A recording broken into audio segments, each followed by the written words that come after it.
This is HOA Karen Gets Denied. And yes, the records really vanished. Linda Moore stood 3 feet from my front door, waving a conflict of interest form like it was a sword, and yelled that conflicts were optional. You signed the covenants. Now you live them. She slammed the form against my doorframe hard enough that the plastic sleeve cracked, and I watched a bead of sweat roll down her temple in the July heat. Her handheld radio crackled on her belt. I am a paramedic in Grand Rapids, Michigan.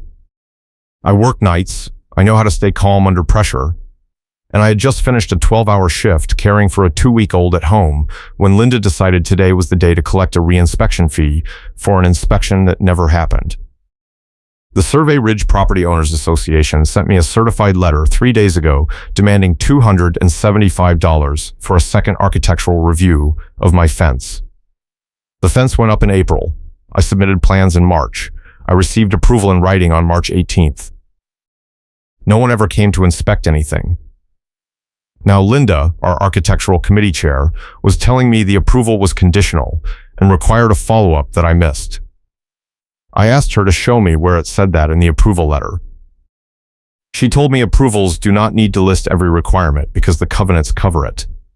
I asked which section. She told me section 4.7, but when I pulled up the covenants on my phone, section 4.7 was about mailbox paint. Linda said I was reading an old version. I told her I downloaded it from the HOA portal 2 weeks ago. She said the portal is not official. I asked what is official. She said the binder at the clubhouse. I asked if I could see it. She said the clubhouse is closed for maintenance. I asked when it would reopen. She said that depends on compliance trends. Then she clipped the radio back on her belt, turned, and walked to her car. Before she got in, she stopped and looked back. This is not a fence, it is an encroachment. I can fine you daily until you give up, and you cry. The engine started. She drove off. I stood there holding my phone, watching her gray bucket hat disappear around the corner. My hands were shaking. Not from fear, from the kind of anger you get when someone lies to your face and knows you know. I went inside. My partner was upstairs with the baby. I did not want to explain this yet because I did not have a plan. I sat down at the kitchen table and opened the approval email again. It was short. Your fence plans are approved per submitted design, signed by the Architectural Committee on March 18th. No conditions. No reinspection language. I checked the covenants again. Nothing about reinspections. I checked the rules and regulations document. Nothing. Then I remembered something.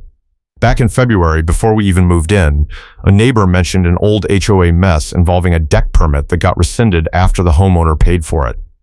The story never made sense. The neighbor said the paperwork vanished, and the HOA claimed there was never an approval. The homeowner fought it for months, then gave up and tore the deck down. The neighbor did not remember the name, just said it happened 2 years ago and people still talked about it. I wrote it off as HOA drama. Now I was wondering if Linda had been involved. I pulled up the HOA portal and searched the meeting minutes archive. Minutes were posted monthly, but they were scanned PDFs with no text layer, so I had to scroll image by image. I went back 2 years. March 2023, April 2023, May 2023. In the June 2023 minutes, there was a line item under old business, discussion of reinspection policy proposal tabled pending legal review. No vote recorded. I kept scrolling. July 2023 minutes were missing.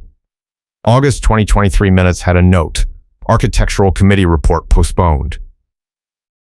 September 2023 minutes mentioned a homeowner appeal denied for incomplete submission, no name given. I screenshotted everything. I needed more. I opened a new browser tab and searched Survey Ridge Deck Permit 2023 on neighborhood social media. Nothing public. I tried the Nextdoor archive. One post from a deleted account in October 2023. Has anyone else had the HOA lose their paperwork and then say you never submitted it? 3 comments, all deleted. I took another screenshot. Then I checked my own approval email metadata. Sent March 18th at 4:13 p.m. from email protected. I clicked through to Linda's profile on the portal. She was listed as Architectural Committee Chair since January 2023. The deck permit mess would have been under her watch. My phone buzzed. Text from Linda. Portal message forwarded to SMS. Your appeal of the reinspection fee has been denied as incomplete. You have 72 hours to pay or we will proceed with enforcement. I checked the portal. I had not filed an appeal. I opened the appeals section. There was a submission logged under my name, uploaded 6 hours ago while I was asleep after my shift. The file was blank. 0 kilobytes. Someone had created a fake appeal, marked it incomplete, and denied it. I called the management company. Survey Ridge contracts with a third-party firm called Prestige Community Management. The phone rang 4 times, then voicemail. I left a message asking them to call me about a fraudulent portal entry. I hung up and immediately got another text from Linda. Enforcement includes lien filing and towing of vehicles parked in violation during fee collection period. I looked out the window. My car was in my driveway. I had lived in this neighborhood 4 months. I had never received a parking violation. I texted back, "What violation?" She replied instantly, "Unapproved overnight guest parking." I live alone with my partner. We own 1 car. I grabbed my keys and went outside. A small orange sticker was on my windshield. It had Survey Ridge POA printed at the top and a handwritten note, "Guest vehicle parked overnight without permit. Tow authorization pending." The sticker had today's date. I peeled it off. The adhesive was fresh. I looked up and down the street. A dog walker was filming me from the sidewalk with her phone. I waved. She waved back but kept recording. I walked over. She lowered the phone. "You are the one with the fence thing, right?" I nodded. She said Linda came by an hour ago with a stack of those stickers and put one on every car in the cul-de-sac. She said she was clearing violations before the quarterly review. I asked if anyone else got a letter about fees. The dog walker shook her head. "Just you. But she told everyone you were in collections, and if we see a tow truck, do not interfere." I thanked her and went back inside. I was now dealing with a fake appeal, a phantom parking violation, and a tow threat. I needed help. I texted my neighbor 2 doors down, a retired police officer named Sam. I had met him once at the mailbox. He texted back in 30 seconds. "Come over." I grabbed my folder of HOA documents and walked down the street. Sam opened the door before I knocked. He was holding a coffee mug that said "Professional Overthinker." "Come in. You look like someone just wrote you a ticket for breathing." I sat down at his kitchen table and spread out the papers. Approval letter, the certified demand letter, the screenshots of the meeting minutes, the fake appeal denial, the photo of the orange sticker. Sam put on reading glasses and went through everything twice. Then he looked up. "This is a shakedown. The fee is fake. The appeal was rigged, and the tow threat is leveraged to make you pay before you can fight it." I asked what I should do. He said, "First, document everything. Record every interaction. Second, file a formal records request with the management company for all architectural committee correspondence and meeting recordings from the last 3 years. Third, do not pay the fee. If you pay, you admit the debt.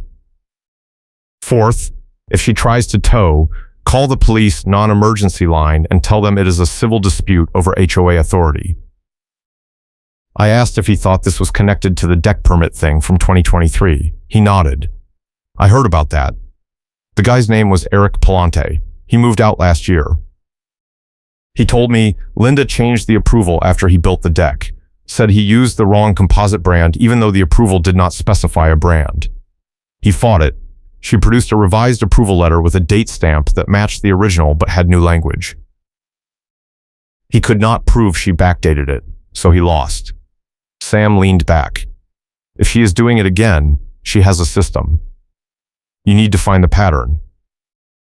I went home and drafted a records request. I asked for all architectural committee emails, approvals, denials, appeals, meeting recordings, and vendor communications from January 2023 to present. I submitted it through the portal and CSED Prestige Management.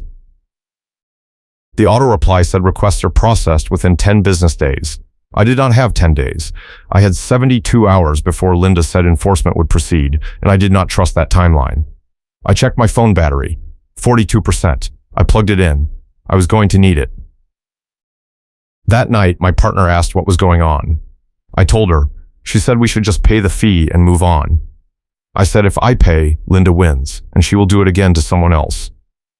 My partner said we have a newborn and I work nights, and we do not have time for an HOA war. I said I know, but this is not about time. It is about proving she is lying. My partner sighed and went upstairs. I stayed at the table, scrolling meeting minutes. I found something. In the April 2023 minutes, there was a note. Architectural Committee Chair granted authorization to revise approval templates for clarity. Approved unanimously. No sample template attached. No revision date logged. I screenshotted it. Then I opened my approval email again and looked at the file properties. The attached PDF was created March 18th at 4:10 p.m., 3 minutes before Linda sent the email. I checked the deck permit post on Nextdoor again. One of the deleted comments was visible in a cached Google result. She sent me a new letter 2 months later with different rules and said I must have lost the original. I screenshotted that too. The next morning, I called Prestige Management again. This time, someone answered. I explained the situation. The representative said she would look into it and call me back. I asked how long. She said by end of business. I said I had a tow threat in 48 hours. She said HOA enforcement timelines are separate from management response timelines. I asked if that meant they would not help. She said they would investigate and provide a report to the board. I asked when the next board meeting was. She said August 15th. It was July 19th. I hung up and texted Sam. He replied, if they will not help, you go around them. File a complaint with the Michigan Department of Licensing and Regulatory Affairs. HOAs are not regulated like condos, but fraud is fraud. I looked up the process. It required a written complaint with evidence and proof of attempt to resolve internally. I started drafting it. At 2 p.m., my phone rang. Unknown number. I answered. A man said, this is Rick with Northside Towing. I have a tow authorization for your address. We will be there in 1 hour. I said, on whose authority? He said, Survey Ridge Property Owners Association, Architectural Committee Chair. I said the vehicle is legally parked in my driveway and there is no violation. He said, I just drive the truck. You need to talk to the HOA. I said, I am talking to you, and I am telling you this is a fraudulent authorization. He paused. Then he said, if it is fraud, you need to call the police. I am coming in 1 hour unless someone with authority tells me to stand down. I called the non-emergency police line. I explained the situation. The dispatcher said if the vehicle is on your property and you are the owner, the HOA cannot authorize a tow without a violation. I asked what counts as a violation. She said parking in a fire lane, blocking access, or a court order. I said none of those apply. She said then the tow company is acting without legal authority, and if they proceed, it is conversion. She said an officer could come by and document it, but response time for civil disputes is not guaranteed. I asked what I should do. She said be there when the truck arrives, film everything, and do not physically interfere. I texted Sam. He replied, I am coming over. Bring your camera. The tow truck pulled up at 3:15 p.m. A man in a fluorescent vest got out. Behind him, a second car arrived. Linda stepped out. She was carrying a clipboard and a clear plastic sleeve and her handheld radio. She walked up to Rick and handed him a paper. He read it, looked at me, then back at Linda. She keyed the radio. This is Moore. I am on site for enforcement action. Stand by. No one responded. Rick said to me, I need to see your registration. I pulled it from the glove box and handed it to him. He compared it to the tow authorization. Then he said to Linda, this says guest vehicle, but he owns it and it is registered to this address. Linda said the violation is overnight parking without a permit. Rick said it is in his driveway. Linda said driveways require architectural approval for vehicle storage. I held up my phone, recording. I said that is not in the covenants. Linda turned to me. You are recording without consent. I said Michigan is a one-party consent state, I am a party, and this is my property. She said you are creating a hostile environment. I said you sent a tow truck to my house for a fake violation, we are past hostile. Sam stepped forward. He said, Rick, I am a retired police officer, and I am telling you right now this authorization is not legitimate. If you proceed, you are participating in conversion, and she will not cover your liability. Rick looked at the paper again. Then he looked at Linda. He said, I need a supervisor to sign off on this. He pulled out his phone and walked back to the truck. Linda turned to me. You think you are clever, but you are just making this harder. The fee is $275 today. Tomorrow it is $400. Next week it is a lien. I said, show me the approval condition that requires a reinspection. She opened the clipboard and flipped through pages. She pulled out a sheet and held it up. Right here. Section 4.7, subsection C. I stepped closer. The page was a photocopy of a photocopy, barely readable. I said that is mailbox paint. She said you are looking at the wrong section. I said, show me the ordinance number. She said it is not an ordinance, it is a guideline. I said guidelines are not enforceable. She said they are if the board adopts them. I said, show me the board vote. She said it is in the minutes. I said, which meeting? She said, I do not have to provide that to you. You can request it. I smiled. I already did. I filed a records request yesterday for all architectural committee communications from the last 3 years. She blinked. Her hand tightened on the clipboard. She said records requests take 10 days. I said, I know. I also filed a complaint with the state about fraudulent fee collection. Her face went red. She keyed the radio again. This is more. I need compliance to contact Prestige and confirm enforcement authority. Again, no response. Rick walked back over. He said, my supervisor says we do not proceed without a signed board authorization or a court order. This is just a committee chair signature. Linda said I have full enforcement authority. Rick said not according to our contract. He handed the paper back to her and got in the truck. The truck pulled away. Linda stood there, staring at me. Then she said, this is not over. You just made an enemy. She got in her car and drove off. Sam looked at me. That was beautiful. I said I wrote down every word because later I planned to read them back to her. He laughed.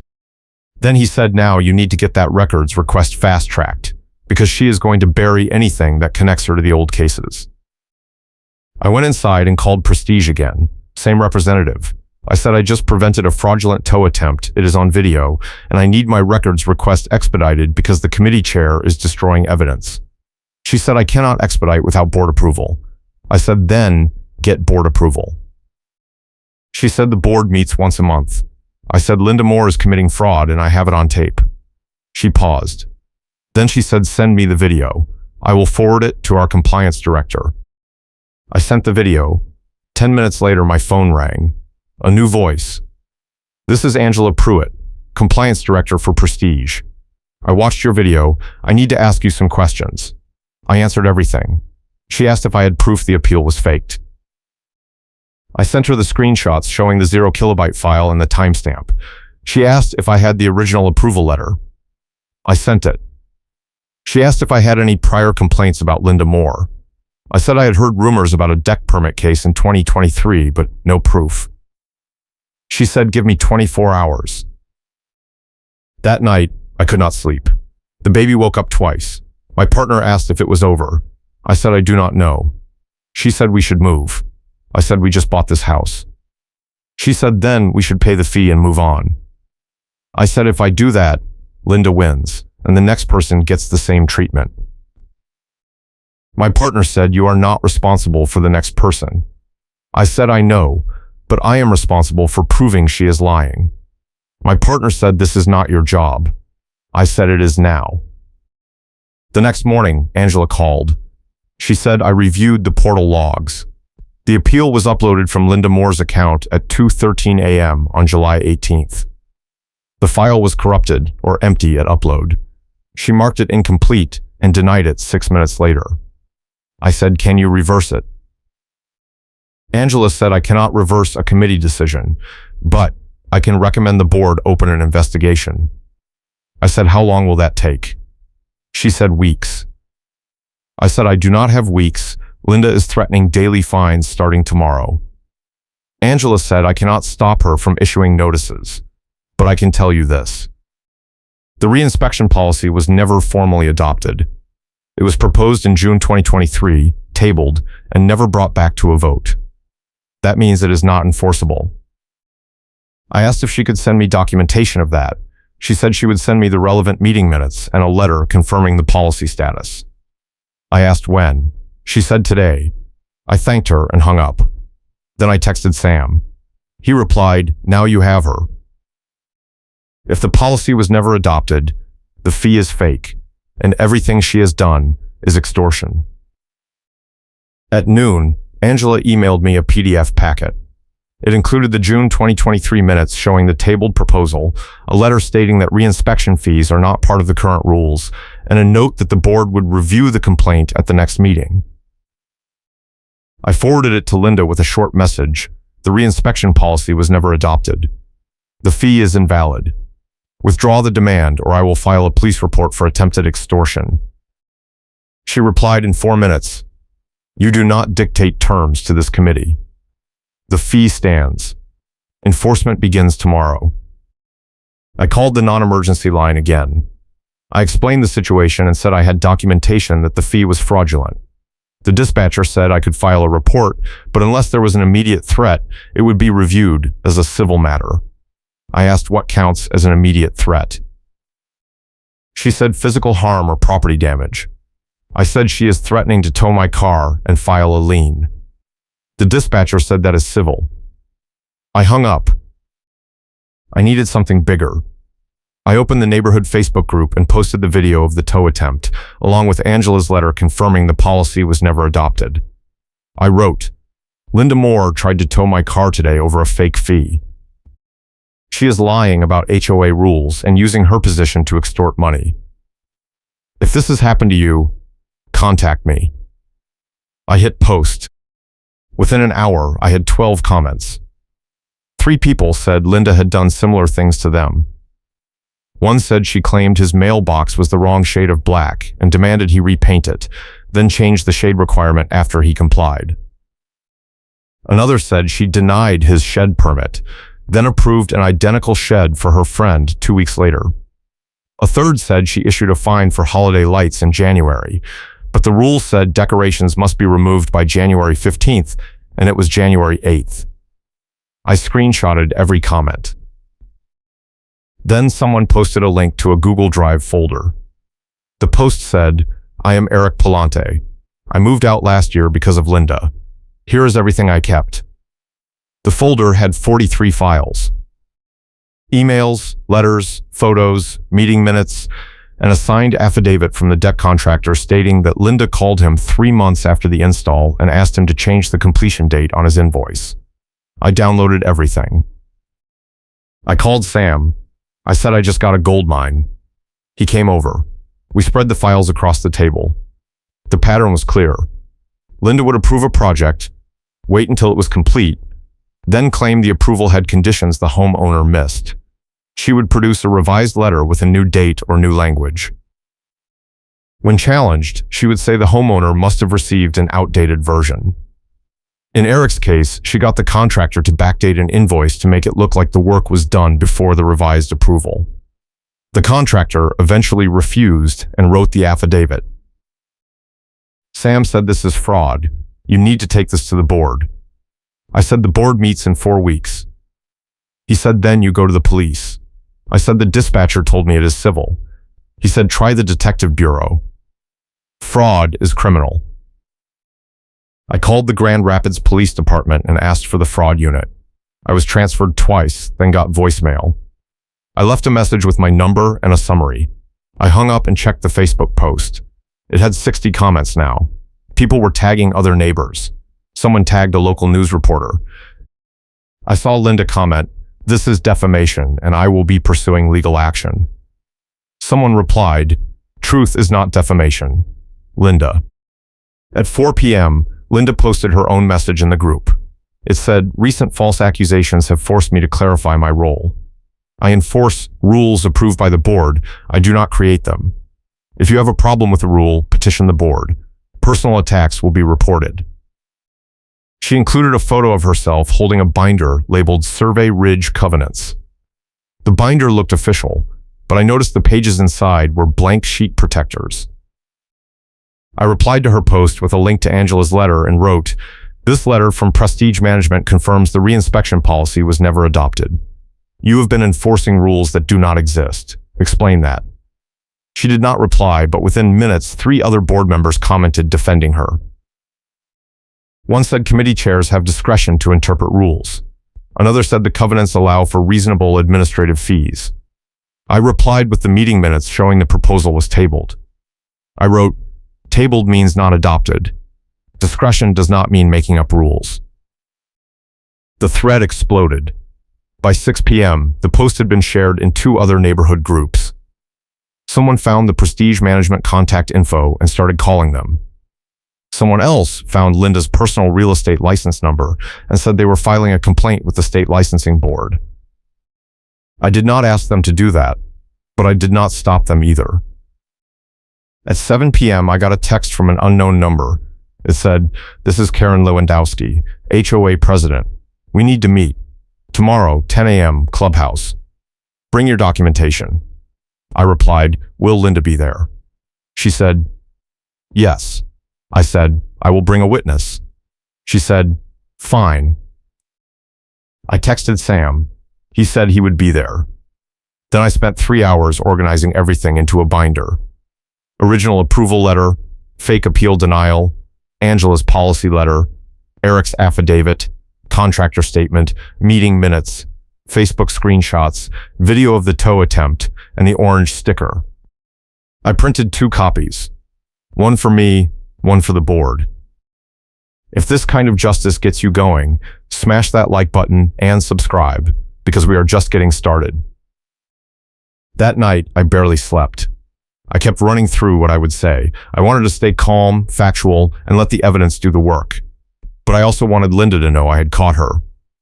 At 9:30 a.m., I loaded the binder into my car. Sam met me outside. He said, "Remember, you are not trying to win an argument. You are building a record. If they do not act, you take this record to a lawyer, to the police, or to the press. But you need them to go on the record first." We pulled into the clubhouse parking lot at 9:55. Linda was already there, leaning against her car, talking on her handheld radio. When she saw me, she clipped it to her belt and walked toward the entrance. I followed. Inside, Karen Lewandowski was sitting at a folding table with 2 other board members. All 3 had coffee cups and notepads. Karen gestured to the chairs across from them. "Sit." Linda sat at the end of the table. I sat across from Karen. Sam stood behind me. Karen said, "We are here to resolve this quickly and privately." I said, "I appreciate that, but I need to make sure we are resolving the right issue. The issue is not my fence. The issue is Linda enforcing a policy that does not exist and fabricating violations to collect fees." Karen said, "That is a serious accusation." I said, "I have serious evidence." I opened the binder and slid the first page across the table. That is my original approval letter. No conditions, no reinspection requirement.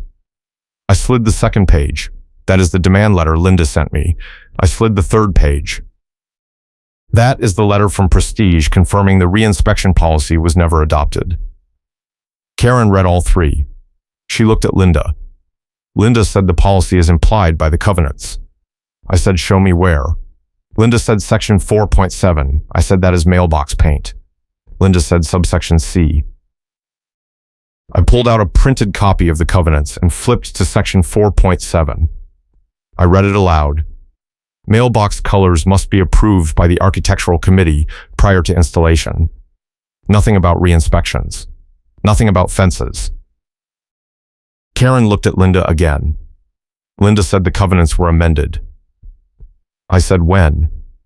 Linda said, last year. I said, show me the amendment. Linda opened her clipboard and shuffled papers. She did not find anything. Karen said, Linda, do we have an amended covenant on file?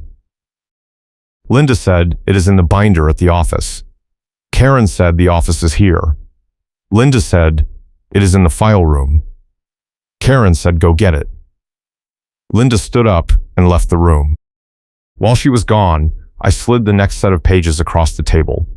These are affidavits and emails from Eric Palante, the homeowner who fought a deck permit issue in 2023. He documented Linda producing a revised approval letter with backdated language and pressuring a contractor to falsify an invoice. Karen read them. Her face went tight. One of the other board members, a man named Phil, said, this is the first I am hearing of this. I said, that is because Linda has been operating without oversight. I also have proof she uploaded a fake appeal to the portal under my name, marked it incomplete, and denied it within 6 minutes. I showed them the screenshots with timestamps. Phil said, that is fraud. Linda came back. She was holding a thin folder. She opened it and pulled out a single sheet. She slid it across the table. That is the amendment. Karen picked it up. It was a photocopy of a page that looked like covenant language, but the formatting was wrong. The font did not match. The section number was out of sequence. Karen said, when was this adopted? Linda said, June 2023. Karen said, I do not remember voting on this. Phil said, neither do I. Linda said it was an emergency amendment. Karen said, we do not have emergency amendments. Linda said it was approved by email vote. Karen said, we do not do email votes. I leaned forward. I said, that page is fake. Linda said, you do not know what you are talking about. I said, the meeting minutes from June 2023 show the reinspection proposal was tabled. It was never brought back. Angela Pruitt confirmed it. Linda said, Angela does not make policy. Karen said no, but she administers it, and if she says it was not adopted, then it was not adopted. Linda stood up. She said, I have been chair of this committee for 2 years and I have never been questioned like this. Karen said, sit down. Linda. Linda sat. I slid the final page across the table. It was a still frame from the tow truck video showing Linda handing the authorization to Rick with the clipboard visible. I said she also attempted to tow my car yesterday using a fabricated violation. The tow company refused because the authorization was not valid. She told the driver I was parking a guest vehicle overnight without a permit, but I owned the car and it was in my driveway. Karen said, is that true? Linda said he was in violation of overnight parking restrictions. I said there is no such restriction for driveways. Linda said it is a guideline. I said, show me. Linda did not respond. Karen closed the binder. She said, Linda, I am suspending your authority as architectural committee chair effective immediately pending a full board investigation. Linda said, you cannot do that. Karen said, I just did. Phil said, I second it. The third board member, a woman named Diane, said agreed. Linda said, this is because he threatened me. I said, I did not threaten you. I told you I would file a police report if you continued extorting me, and that is not a threat. That is a consequence. Linda said, you posted lies about me online. I said, I posted facts with evidence. If you think it is defamation, sue me, and I will use discovery to get every document you have ever touched. Linda grabbed her clipboard and stood up. She said, you just destroyed this association. She walked out. The door slammed. Karen looked at me. I am sorry this happened. I said, I appreciate that, but I need to know what happens next. Karen said, we will review everything you have provided, we will contact Eric Palante, and we will work with Prestige to audit all of Linda's approvals and denials from the last 2 years. If we find a pattern, we will refer it to law enforcement. I said, what about my fee? Karen said the fee is void. We will send you a letter confirming that. I said, what about the lien threat? Phil said there was never a lien. She does not have authority to file one without a board vote. I said she told me she did. Diane said she has been telling a lot of people a lot of things. I asked what happens to Linda. Karen said that depends on what we find. If this is isolated, it is a removal and possible civil action. If it is systemic, it is criminal referral. I said it is systemic. I have 12 people who contacted me in the last 24 hours with similar stories. Karen said put them in touch with me. I will interview every one. Sam and I left. In the parking lot, I saw Linda sitting in her car. She was on her phone. When she saw me, she rolled down the window. She said, "You think you won, but you just made yourself a target. Every inspection, every compliance check, every variance, I will make sure you are scrutinized." I said, "You are suspended." She said, "I have friends on the board." I said, "Not anymore." I got in my car and drove home. That afternoon, I got an email from Angela. It said the board had requested a full audit of architectural committee actions from January 2023 to present. Prestige would be conducting interviews and reviewing all portal activity.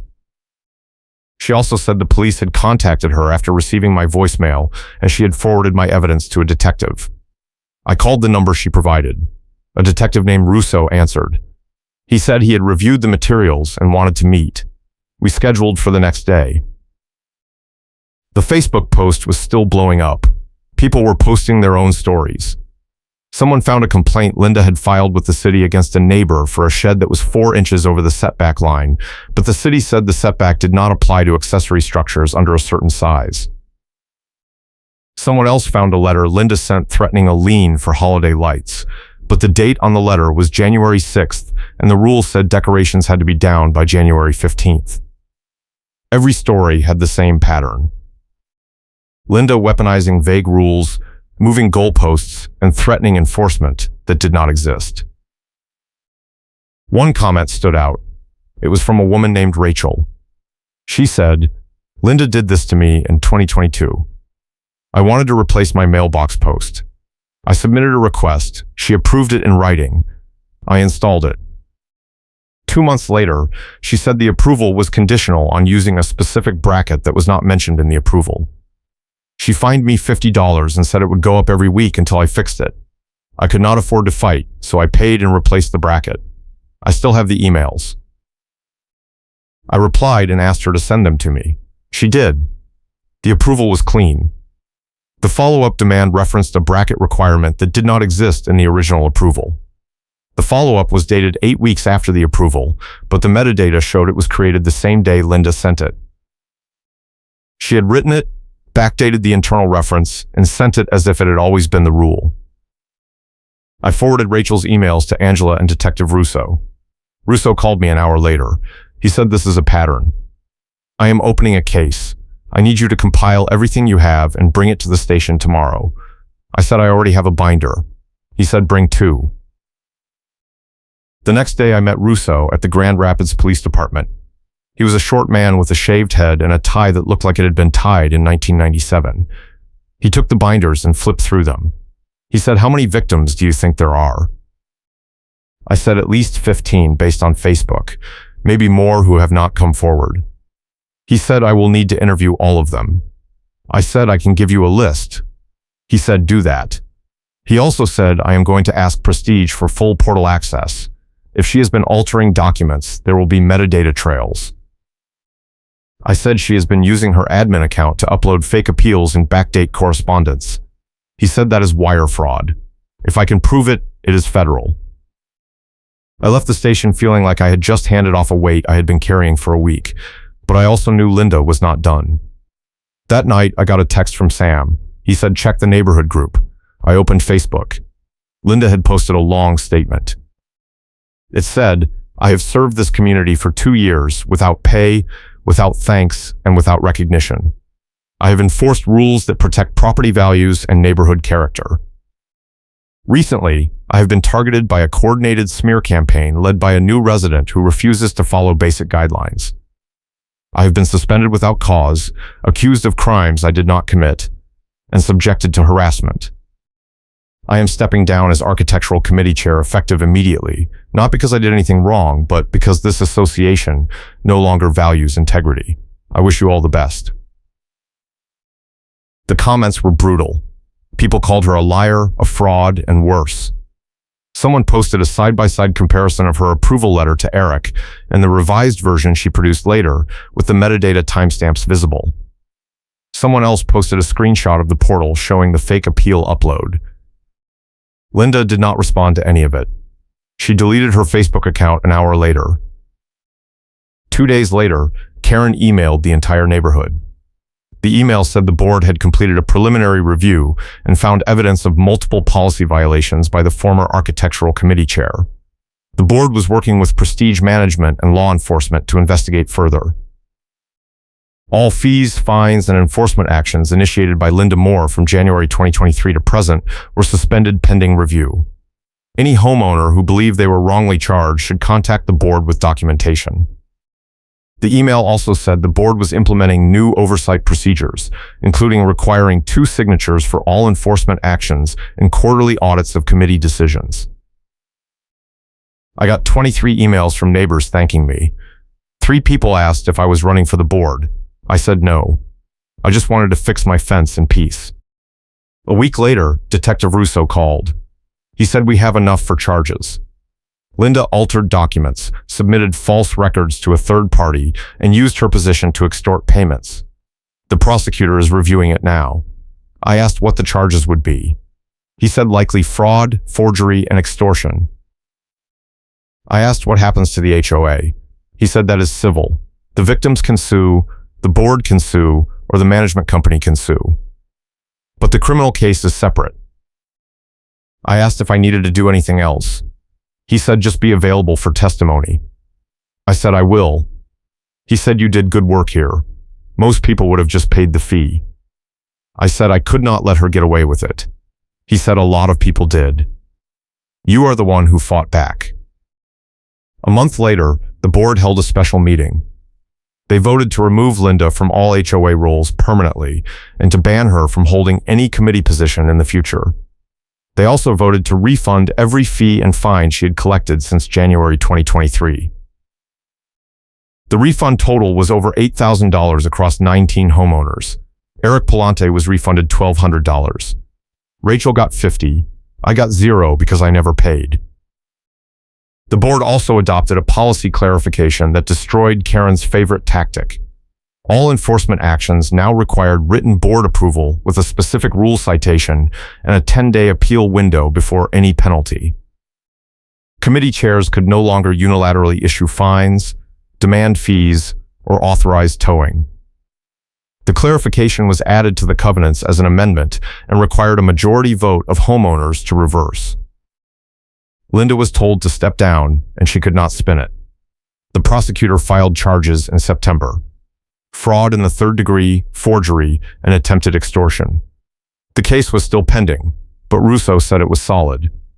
Linda hired a lawyer and posted bail. She stopped coming to neighborhood events.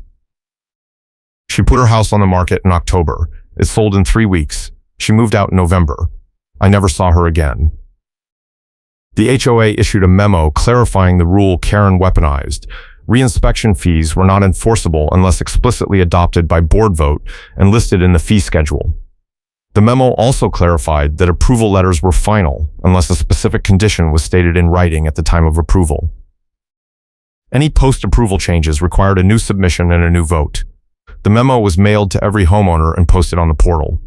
It was also sent to Prestige with instructions to flag any future deviation. Karen said nobody complains, and a stack of complaints appeared.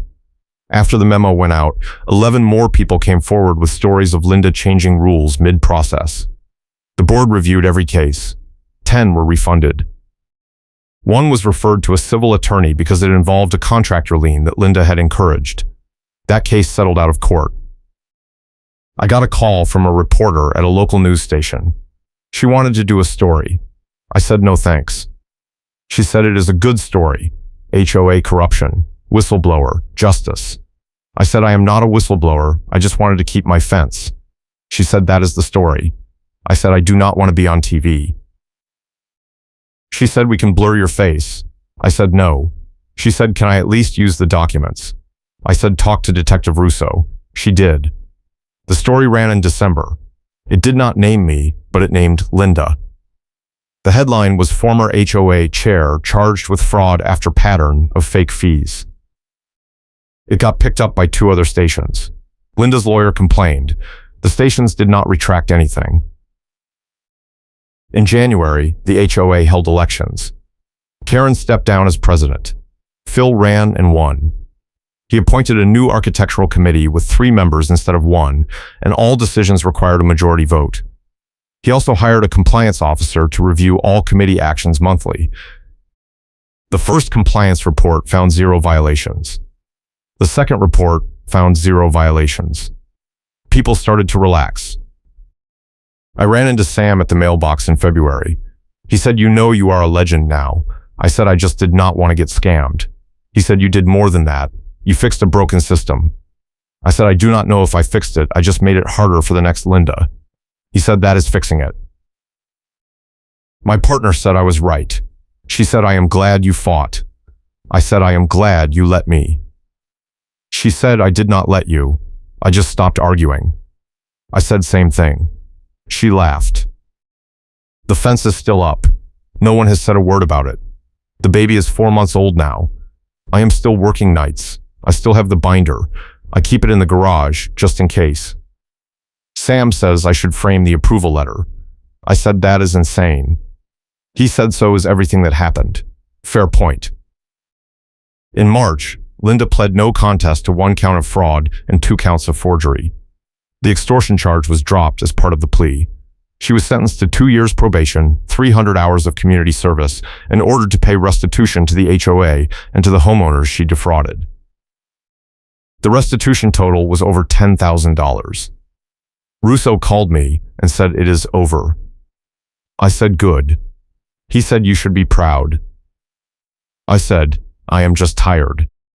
The neighborhood Facebook group is quieter now. People post about garage sales and lost cats. Occasionally, someone mentions Linda, usually as a warning to new residents. Someone made a joke post that said, "Welcome to Survey Ridge, where we have rules and we actually follow them now." It got 40 likes.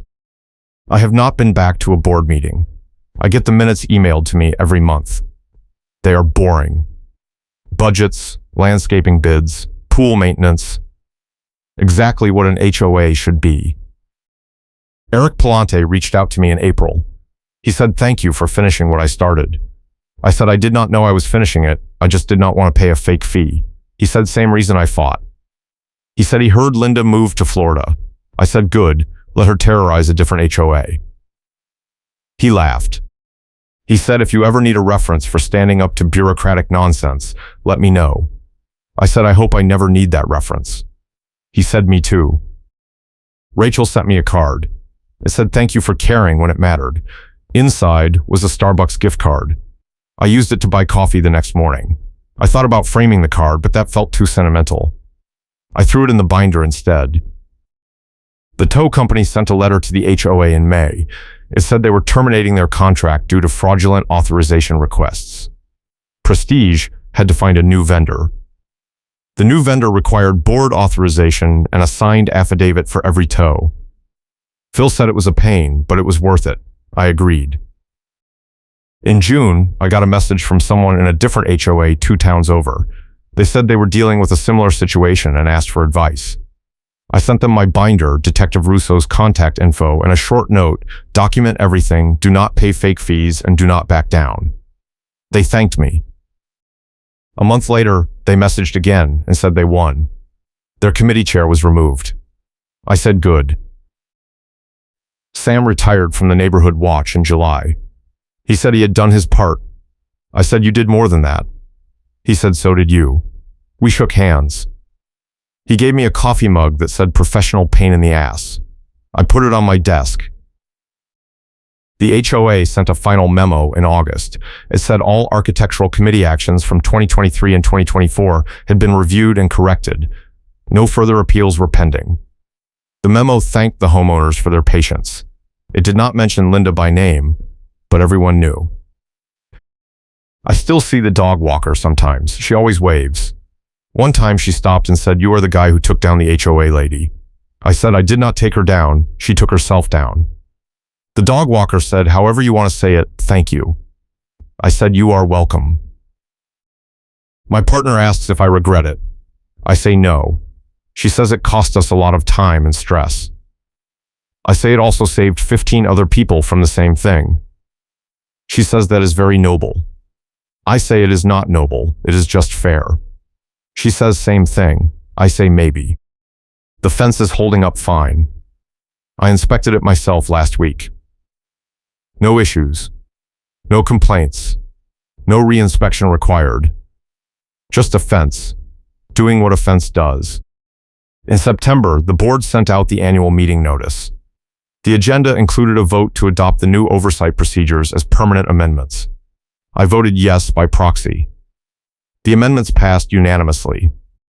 Phil sent a follow-up email saying the changes were now part of the permanent record and could only be reversed by a 2/3 vote of all homeowners. He said it would never happen. I believed him. I got a LinkedIn message in October from a lawyer in another state. He said he represented a client in an HOA dispute and wanted to know if I would consult. I said I am not a lawyer. He said I know, but you have experience with this kind of case. I said I do not want to be a professional HOA fighter. He said understood, but if you change your mind, here is my card. I deleted the message. Rachel ran for the board in November. She won. She called me and said I am going to make sure this never happens again. I said good luck. She said I mean it. I said I know you do. The neighborhood is different now. People are more active. More people come to meetings. More people read the minutes. More people ask questions. Phil says it is annoying sometimes, but it is healthy. I agree. Linda's house sold again in December. The new owners are a young couple with a dog. They introduced themselves at the mailbox. They said they heard there was some drama with the old HOA chair. I said, yeah, a little. They said, is it fixed now? I said, mostly. They said, good, we just want to live in peace. I said that is all any of us want. Sam texted me on New Year's Eve. He said 1 year ago you were dealing with a fake HOA fee and now you are a folk hero. I said I am not a hero. He said fine, folk pain in the ass. I said that is more accurate. He sent a laughing emoji. I still have the video of the tow attempt on my phone. I have not watched it since I sent it to Russo, but I have not deleted it either. It is evidence. It is proof. It is a reminder that sometimes you have to fight back, even when it is exhausting, even when people tell you to just pay the fee and move on. Because if you do not, the next person will have to, and maybe they will not be able to. The baby is almost a year old now. We are thinking about putting in a playset in the backyard. I already checked the rules. Playsets under 8 feet do not require approval. I am going to submit the plans anyway, just to have a record. Phil says I do not need to. I say I know, but I want to. He says suit yourself. I will. The prosecutor sent a final update in February. Linda completed her community service. She paid the restitution in full. Her probation ends next year. Russo said she moved to Tampa. I said I hope she learned her lesson. He said people like that do not learn, they just find new victims. I said then I hope Tampa is ready. He laughed. I ran into Karen at the grocery store in March. She did not say anything. I did not either. We both knew. She checked out first. I watched her leave. Sam texted me later and said, I heard you saw Karen. I said, yeah. He said, what did you say? I said nothing. He said, perfect. The fence is 2 years old this month. It still looks good. The wood has weathered a little, but that is normal. I stained it last fall. I will probably stain it again this fall. It is just maintenance. Just part of owning a home. No drama, no fees, no Linda. I got an email from Angela last week. She said Prestige is updating their compliance training and asked if I would be willing to share my story as a case study. I said only if it is anonymous. She said of course.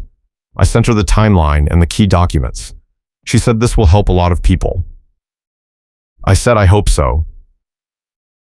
My partner says I should write a book. I say no one wants to read a book about an HOA dispute. She says you would be surprised. I say I would rather just forget it. She says you have not forgotten it. You keep the binder in the garage. I say that is different. She says how? I say because the binder is evidence. A book is vanity. She says fine. Keep the binder. I will. Sam is moving next month. He is downsizing to a condo with no HOA. He says he has had enough of covenants and committees. I say I do not blame you. He says you should run for the board. I say absolutely not. He says you would be good at it. I say I do not want to be good at it. I just want to live here without someone making up rules. He says that is exactly why you should run. I say ask me in 10 years. The dog walker retired her dog last week. Old age. She got a puppy. She stopped by to introduce him. She said his name is Justice. I said that is on the nose. She said I know, but it fits. I petted the puppy. She said thank you again for what you did. I said you already thanked me. She said I know, but it is worth saying twice. I said you are welcome twice then. The annual meeting is next month. Phil is running again. No one is opposing him. Rachel is staying on the board. The new compliance officer is staying. Everything is stable. Everything is boring. It is exactly what it should be. I still get messages sometimes from people in other HOAs.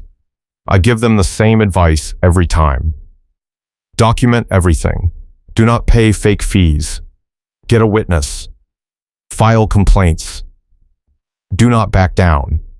Most of them thank me. Some of them disappear. I do not follow up. It is not my fight. But it was my fight once. And I won. Not because I am special. Not because I am brave. But because I had the time, the energy, the evidence, and the stubbornness to see it through. And because people like Linda only win when no one fights back. The neighborhood is quiet tonight. No drama. No threats. No Linda. Just people living in their homes, following rules that actually exist, enforced by people who actually have authority. It is not perfect, but it is fair, and fair is all I ever wanted. I appreciate you being part of this.